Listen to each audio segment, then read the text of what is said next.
Actually నేను బ్యాక్డోర్లో మోసం చేసినప్పుడు అంటే ఏం జరిగిందంటే, నేను వాళ్ళ మాటలు వీళ్ళ మాటలు నమ్మి తెలిసిన వాళ్ళ ద్వారానే తెలిసిన వాళ్ళకి ఆల్రెడీ జాబ్ వచ్చిందని చెప్పి నేను ఆలోచన చేసి, సో నేనేం చేశానంటే బ్యాక్డోర్లో జాబ్ వస్తుంది కదా అని చెప్పి డబ్బులు మా నాన్న దగ్గర అడిగి సో హైదరాబాద్ బయలుదేరిన తర్వాత నేను డబ్బులు ఇచ్చాను అనమాట. సో ఒక ₹1,00,000 దాకా ఇచ్చాను. సో ఫస్ట్ ఒకరికి 50,000 ఇచ్చాను. సో ఫ్రెండ్స్ అందరికీ జాబులు వస్తున్నాయని చెప్పి ఒక 50,000 నేను బ్యాక్డోర్ ద్వారా, వాళ్ళకి ఆల్రెడీ జాబులు వచ్చేసి ఆఫర్ లెటర్ వచ్చేసింది, సో ఇంకేం ఇబ్బంది లేదు అని చెప్పి వాళ్ళు చెప్పారని ఒక 5 మంది కలిసి నా తెలిసిన ఫ్రెండ్కి ఫ్రెండ్స్, ఓకే డైరెక్ట్ ఫ్రెండ్స్ కాదు, ఫ్రెండ్స్కి ఫ్రెండ్స్, సో వాళ్ళు వచ్చేసిందని చెప్పి నేను కూడా 50,000 అనేది పే చేయడం జరిగింది. సో 50,000 పంపించిన తర్వాత యాక్చువల్లీ నేను డబ్బులు పంపించేటప్పుడే వీళ్ళకి కొంచెం ఇంకా కన్ఫర్మ్ కాలేదు, మా ఫ్రెండ్స్కి ఆఫర్ లెటర్స్ అనేది ఇంకా కన్ఫర్మ్ కాలేదు, వస్తున్నాయి అంటున్నారు, రావట్లేదు అంటున్నారు, సంథింగ్ అతనే వస్తుంది, రేపు వస్తుంది, మర్నాడు వస్తుంది, రేపు వస్తుంది, ఎల్లుండి వస్తుంది అని చెప్తున్నాడు ఎవరైతే డబ్బులు తీసుకున్న వ్యక్తి. సరే మా వాళ్ళు ఏం చేశారు, ఆఫర్ లెటర్ వచ్చేసింది, ఇబ్బంది ఏం లేదని చెప్పి చెప్పడం జరిగింది. సో నేను కూడా దీనికి సంబంధించి ఏదైతే ఉందో వాళ్ళు వచ్చేసింది కదా అని చెప్పి నేను నమ్మి నేను డబ్బులు కట్టాను. అయితే ఇక్కడ ట్విస్ట్ ఏంటి అంటే, వాళ్ళకి ఆఫర్ లెటర్ రాకపోగా నేను కట్టినప్పుడు వాళ్ళకి తెలిసిందో లేకపోతే నేను కట్టకముందు వాళ్ళకి తెలిసిందో, కానీ నా ఫ్రెండ్స్ ఎవరైతే ఉన్నారో వాళ్ళు ఇతన్ని రిఫండ్ అడుగుతున్నారు. ఇతను మోసం చేశాడని వాళ్ళకి తెలిసి ఇతన్ని రిఫండ్ అడుగుతున్నారు 5 మంది కలిసి.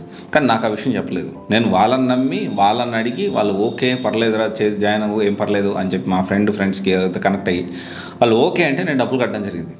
ఓకే, సో క్లారిటీగా అంటే వాళ్ళు నాకు చెప్పకుండా ఈ విధంగా జరుగుతుంది, వాళ్ళు నాకు ఎందుకు చెప్పలేదంటే మా డబ్బులు ఇంకా రాలేదు, ఒకవేళ నీకు ఈ విషయం చెప్తే నువ్వు కూడా ఎంట పడతావు, నా డబ్బులు ఎక్కడ ఆగిపోతాయో అని నేను మీకు చెప్పలేదని చెప్పి తర్వాత ఎప్పుడు చెప్పారు. సరే ఆ తర్వాత నేను దాని గురించి పోరాటం చేసి ఎంతో కొంత డబ్బులు వెనక్కి వచ్చాయి. సో ఇది జరుగుతుండగానే నేను ఇంకో ₹1,00,000 ఇంకో మనిషిని నమ్మి డైరెక్ట్గా కలిసి, అరే వీళ్ళు మనిషిని చూడలేదు ఏం చూడలేదు నేను అందుకే మోసపోయానని చెప్తే అనుకొని మనిషిని కలిసి డబ్బులు కట్టాను ₹1,00,000. కట్టిన తర్వాత ఇతను కూడా జంప్. సో ఈ ప్రాసెస్లో నేను ఈ విధంగా బ్యాక్డోర్ కట్టి డబ్బులు కట్టి మోసపోయిన పరిస్థితుల్లో ఇక నేను ఊరికి వెళ్తానని చెప్పి ఇక ఎందుకని ఒకసారి కాదు, నన్ను నమ్మి మా నాన్న 2 సార్లు డబ్బులు ఇచ్చాడు. అప్పుడు కూడా మాకున్న పరిస్థితి కొంచెం ఇబ్బందికరంగానే ఉంది.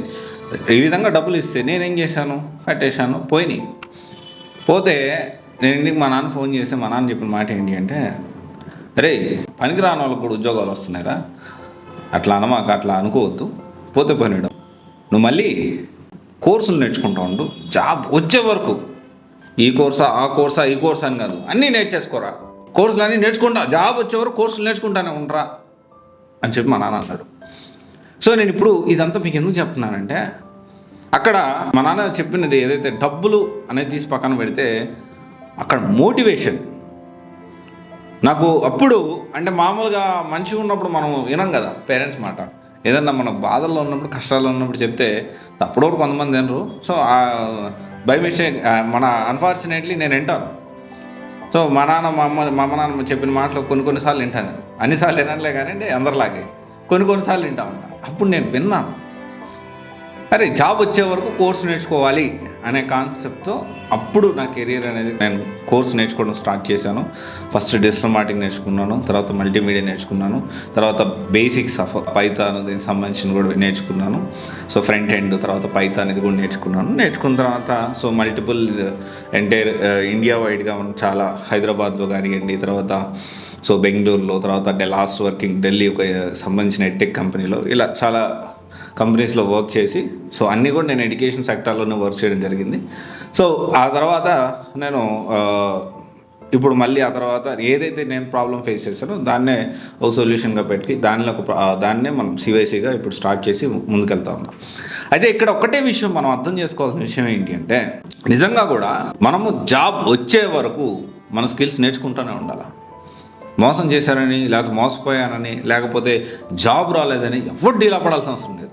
చాలామంది ఇక్కడ ఏమవుతుందంటే ఒక కోర్సు జాయిన్ అవుతారు, అక్కడ వాళ్ళు సరిగ్గా చెప్పకపోతే డీలా పడిపోతూ ఉంటారు. ఫస్ట్ ఆఫ్ ఆల్ సాధ్యమైనంత వరకు మంచి ఇన్స్టిట్యూట్ని సెలెక్ట్ చేసుకొని మీకు సూట్ అయ్యే కోర్సుని సెలెక్ట్ చేసుకొని మీరు జాయిన్ అవ్వండి. అలా కాకుండా దీనికి సంబంధించి మీరు ఏదైతే అంటే ఒక దాంట్లో జాయిన్ అయిపోయి వాళ్ళు సరిగ్గా చెప్పలేదని డీలా పడిపోయి ఎప్పుడు కూడా మీరు ఆగిపోవద్దు. అంటే మీరు జాబ్ వచ్చే వరకు కోర్సులు నేర్చుకుంటూనే ఉండండి. మా నాన్న నాకు చెప్పిన అడ్వైస్ నేను మీ అందరికీ చెప్తా ఉన్నా, ఈ వీడియో చూసే ప్రతి ఒక్క స్టూడెంట్కి ఎవరైతే జాబ్ కోసం చూస్తున్నారో అందరూ చెప్తా ఉన్నా, జాబ్ వచ్చే వరకు స్కిల్స్ అప్గ్రేడ్ చేసుకుని వెళ్ళిపోతూనే ఉండండి. ఎందుకు రా జాబ్ చేసే వాళ్ళని తోపులా, జాబ్ చేసేవాళ్ళు, జాబ్ వచ్చిన వాళ్ళు 5 లక్షలు 10 లక్షలు తీసుకొచ్చిన వాళ్ళు తోపులా, ఒకవేళ 10 లక్షలు ఇచ్చిన వాళ్ళు తోపులు అంటే ₹1 కోటి సంపాదించేవాడు తోపు అనుకుంటే 1000 కోట్లు 2000 కోట్లు సంపాదించేవాడు ఎవరికి వాడే తోపు. ఇక్కడ అది మనం అర్థం చేసుకోవాలి. మిమ్మల్ని మీరు నమ్మండి, బిలీవ్ ఇన్ యువర్ సెల్ఫ్. ప్రపంచంలో గుర్తుపెట్టుకోండి, ప్రపంచంలో మిమ్మల్ని మీరు నమ్మి అరే నేను ఏదైనా చేయగలుగుతాను రా భయ్ అని మీరు అనుకోగలిగితే ఏదైనా చేయగలుగుతారు. మీ దగ్గర మొత్తం కోల్పోయి కాక మీరు డబ్బులు పోగొట్టుకోండి, లేకపోతే టైం పోగొట్టుకోండి, చాలా సంవత్సరాలు గవర్నమెంట్ జాబ్ ప్రిపేర్ అవ్వండి, నాన్ ఐటీలో జాబ్ చేసి సతమతం అవుతూ ఐటీలోకి రావాలనుకున్నారు అనుకోండి, ఏదైనా అనుకోండి, గర్ల్ ఫ్రెండ్ బ్రేకప్ అవనండి, బాయ్ ఫ్రెండ్కి బ్రేకప్ అవనండి, ఏదైనా జరగనియండి. ప్రపంచంలో ఏం కోల్పోయినా పర్వాలేదు, కానీ మీ సెల్ఫ్, మీ మీద మీకు నమ్మకం, ఇది మాత్రం కోల్పోకూడదు. Trust your self. మిమ్మల్ని మీరు నమ్ముకొని ఆ సెల్ఫ్ ట్రస్ట్ ఏదైతే ఉంటుందో, మనల్ని మనం నమ్ముతామో, మొత్తం ప్రపంచం కోల్పోయినా మళ్ళీ అన్నీ తిరిగి సంపాదించుకోవచ్చు. రిలేటివ్స్లో రెస్పెక్ట్, సొసైటీలో సమాజంలో రెస్పెక్ట్, డబ్బు, హోదా, క్వాలిటీ లైఫ్, నచ్చిన బైక్ కావాలంటే నచ్చిన బైక్, నచ్చిన కారు, నచ్చిన జీవితం. మిమ్మల్ని మీరు నమ్మండి చాలు. నేను స్టిల్ బిలీవ్, నేను ఎప్పుడూ కూడా సిచ్యువేషన్ పడిపోతున్నా కానీ నేను ఒకటే ఆలోచిస్తాను, నన్ను నేను నమ్ముకుంటా. Trust the process. కష్టాన్ని నమ్ముకోండి. ఎప్పుడూ కూడా డైరెక్ట్గా జాబ్ రాదు, డైరెక్ట్గా ఎవడో ఇప్పిస్తే జాబ్ రాదు. ఆ జాబ్ రావడానికి మీరు కష్టపడాలి, దానికి సంబంధించి మంచి స్కిల్స్ నేర్చుకోవాలి. This is very important. ఇది ఒకసారి ఆలోచించండి. Thank you. This is Raj signing off.